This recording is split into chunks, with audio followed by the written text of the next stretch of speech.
เขมรใกล้ล่มสลายวันนี้พี่น้องมีเหตุการณ์ประท้วง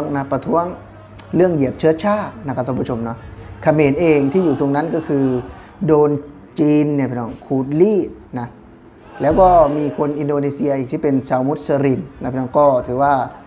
โดนบูลลี่ต่างๆแล้วก็ออกมาประท้วงกันนะถือว่าหลายชั่วโมงนะก็มีเจ้าหน้าที่ตำรวจที่เข้าไปควบคุมสถานการณ์นะแต่ก็ถือว่าหลายชั่วโมงกว่าจะควบคุมได้นะแต่ยังไม่ได้รายงานเนาะเจ้าหน้าที่เขมรเองก็ยังไม่ได้มีรายงานออกมาว่าเสียชีวิตเท่าไหร่ซึ่งบอยอดเองนะประเมินดูโอ้โหนะในการที่แบบนี้คือจะใกล้แล้วนะท่านผู้ชมนะจะใกล้แล้วเพราะว่าอย่างเขมรเองคือไม่ได้มีเหตุการณ์ที่ออกมาประท้วงแบบนี้นะครับพี่น้องวันนี้นะมันจะถึงจุดสิ้นสุดหรือยังกับคำว่าตระกูลหุ่นนะที่ครองราชย์มา40กว่าปีนะที่ครองบัลลังก์มาถือว่าเป็นบุคคลที่ยิ่งใหญ่ของเขมรเลยเนาะนั่นก็คือฮุนเซนหรือว่าจะเป็นจุดสิ้นสุดแล้วซึ่งชาวบ้านที่มีเหตุการณ์แบบนี้ที่ออกมาประท้วงนี่ก็คือหนึ่งแหละพี่น้องเนาะเขาเนี่ยได้รับผลกระทบจากการที่สร้างตึกเนาะสร้างคาสิโนต่างๆเนี่ยอยู่ในพื้นที่ตรงนั้นเนี่ยเยอะมากพี่น้องสร้างโรงงานแต่ต้องไล่ประชาชนออกเพราะว่าอย่างผู้มีอิทธิพลในเขตนั้นก็คือจะไล่ออกไปหมดเนาะซึ่งมันไม่ได้เหมือนกับประเทศไทยที่ถือว่ากฎหมายมันศักดิ์สิทธิ์มากพอเนาะแต่เขมรหรือว่าลาวเองกฎหมายไม่ได้ศักดิ์สิทธิ์เนาะก็คือไล่ไปเพราะฉะนั้นชาวบ้านเหล่านั้นเป็นของลุกขึ้นมาเนาะร่วมกับคนอินโดนีเซียที่อยู่ในตรงนั้นที่โดนคนจีนเนี่ยเอารัดเอาเปรียบเนาะโดนฮุนเซนเนี่ยเอารัดเอาเปรียบก็ออกมาประท้วงเรียกร้องสิทธิต่างๆนะเนื่องจากโดนคนจีนนี่แหละนะครับเอารัดเอาเปรียบโกงนะถือว่าแน่นอนว่าคนจีนเนี่ยเป็นคนที่หัวแหลมหัวใสนะครับวันนี้เขาเข้ามาบ้านคุณเนาะไม่ใช่ว่าคุณจะได้เปรียบคนจีนเขาคิดมาตั้งนานแล้วว่าจะมาเอาอะไรบ้างจากเขมรจะมาทำยังไงเนาะเขมรคือบางคนก็รู้จักแหละเนาะก็กลัวแหละแต่คือฮุนเซนนักการเมืองทุกคนนำเข้ามาแล้วนะครับเพราะฉะนั้นวันนี้ชาวบ้านทางดีทางออกนะนั่นก็คือประท้วงนะแต่สุดท้ายก็คือเจ้าหน้าที่นะที่เป็นตำรวจเขมรนะก็คือสลายการชุมนุมได้นะครับพี่น้องสลายการชุมนุมนะแต่ยังไม่ได้ระบุว่าเสียชีวิตเท่าไหร่ซึ่งมีเหตุการณ์นี้คือ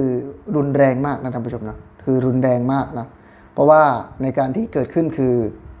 ชาวบ้านนะมีผลกระทบนะครับแล้วก็มีคนต่างชาติหลายๆชาตินะที่ทำงานเป็นแก๊งคอร์เซนเตอร์ที่นั่นนะครับเพราะทีนี้คือบอยอดเชื่อนะว่าด้วยเงินนี่แหละนะหรือว่าด้วยการเหยียดเชื้อชาติอะไรก็แล้วแต่เนี่ยก็คือจะมีผลกระทบ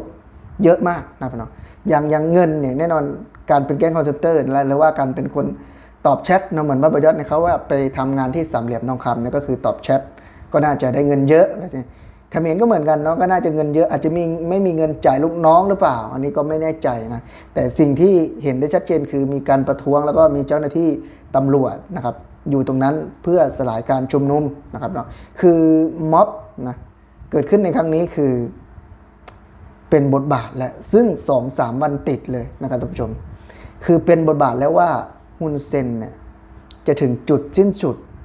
หรือไม่นะครับพี่น้องจะไปต่อได้หรือไม่นะบอยอดเชื่อว่าคงอีกไม่นานคงเป็นคำตอบแน่นอนคือทุกสิ่งทุกอย่างมีเหตุและผลนะครับมีแรงจูงใจนะอย่างชาวบ้านเองครับก็ถือว่าได้รับความเดือดร้อนนะครับจากพวกจีนสีเทาไชน่าทาวน์นะซึ่งตรงนั้นก็คือยอมรับแหละก็คือจะมีคนจีนนั่นแหละนะที่เข้ามาสัมปทานทำมาค้าขายเนาะลูกน้องใครก็คือแก๊งคอร์เซนเตอร์ก็คือเป็นคนกัมพูชาเนาะที่เป็นลูกน้องส่วนคนเป็นหัวหน้าหรือว่าเป็นไอ้เจ้านายก็คือคนจีนซะส่วนมากเนาะแล้วก็จะมีคนอินโดนีเซียเนาะชาวมุสลิมเนี่ยเข้ามาด้วยแต่ว่าพวกนี้ไม่พอใจในการเหยียดเชื้อชาติเนาะในการเหยียดเชื้อชาติแล้วก็การบูลลี่ต่างๆเนาะส่วนคนเขมรเนาะก็ด้วยการเหมือนกันนะพี่น้องด้วยการอาจจะด้วยเจอผลกระทบจากการที่เขามาสร้างตึกสร้างอาคารต่างๆก็ย้ายไปเนาะถือว่าหลายพันคนที่มาประท้วงในวันนี้เพราะฉะนั้นทุกคนคิดเห็นอย่างไรกับการประท้วงในครั้งนี้ว่าเขมรเนี่ยจะถึงจุดล่มสลายหรือยังนะซึ่งบอยอดเองก็เป็นคนหนึ่งนะครับพี่น้องที่ รักประเทศไทยเนาะแต่หากว่าฮุนเซนเนี่ยบอยอดเชื่อนะว่าถ้าฮุนเซนเนี่ย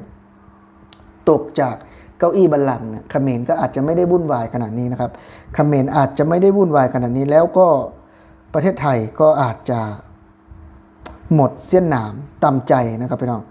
คือแน่นอนแหละคนหนึ่งคนเนี่ยสามารถที่จะสามารถที่จะเขาเรียกว่าพลิกโฉมนะหรือว่าถ้าไม่มีฮุนเซนหรือว่าคนอื่นขึ้นมาคนที่ดีกว่าฮุนเซนเนี่ยอาจจะทำให้ประเทศเขมรเนี่ยพัฒนาขึ้นได้นะครับแล้วบอยอดเองก็เป็นคนลาวนะครับพี่น้องไม่ได้เป็นคนไทยนะแต่บอยอดรักประเทศไทยก็ขอชื่นชมขอเป็นกำลังใจตลอดนะครับให้ประเทศไทยซึ่งอะไรคนเขมรก็มองว่าเนี่ยคนเหล่านี้เลียแข้งเลียขาเก่งนะซึ่งถามว่าเลียแข้งเลียขาแล้วแต่เขมรที่จะคิดแต่สิ่งที่บอยอดคิดคือทำอย่างไรให้เหมือนกับว่าเราทำดีที่สุดนะให้คนไทยมองว่าเนี่ยเราอยู่บ้านท่านเนี่ยไม่นิ่งเดียวดายนะเราก็ทำทุกอย่างเพื่อจะปกป้องเพราะว่าตอนนี้ประเทศไทยก็คือเดือดร้อนนะเดือดร้อนเจ้าหน้าที่ทหารเดือดร้อนที่มี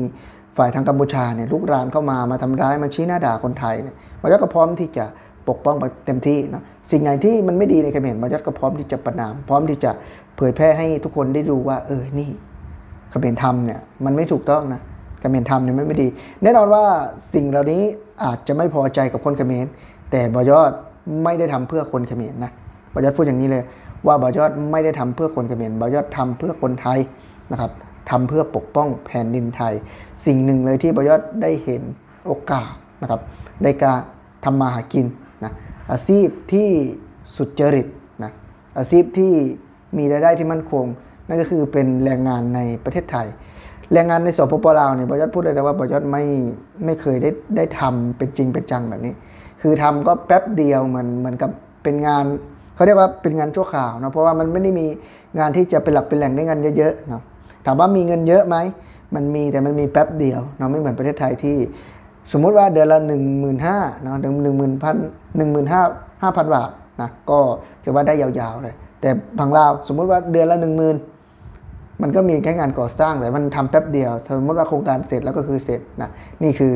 สิ่งที่บอยอดภูมิใจในการมาทำงานในประเทศไทยถึงจะจากบ้านเกิดมาไกลเท่าไหร่นะครับท่านผู้ชมก็พร้อมเต็มที่นะครับที่จะอยู่เคียงข้างประเทศไทยนะครับที่จะปกป้องเนาะพื้นแผ่นดินไทยที่ให้โอกาสบอยอดนะครับได้ทำมาหากินนะได้เลี้ยงดูครอบครัวก็เป็นสิ่งหนึ่งเลยที่บอยอดภูมิใจนั่นคือรักประเทศไทยนะครับพี่น้องสำหรับคลิปนี้ทุกคนคิดเห็นอย่างไรก็คอมเมนต์เข้ามาดูนะครับพี่น้องสำหรับคลิปวิดีโอนี้ก็ขอขอบคุณ FC ทุกๆคนที่เข้ามาติดตามและรับชมนะครับพี่น้องสำหรับวันนี้บ่าวยอดจะขอลาพี่และน้องไปก่อนสวัสดีครับ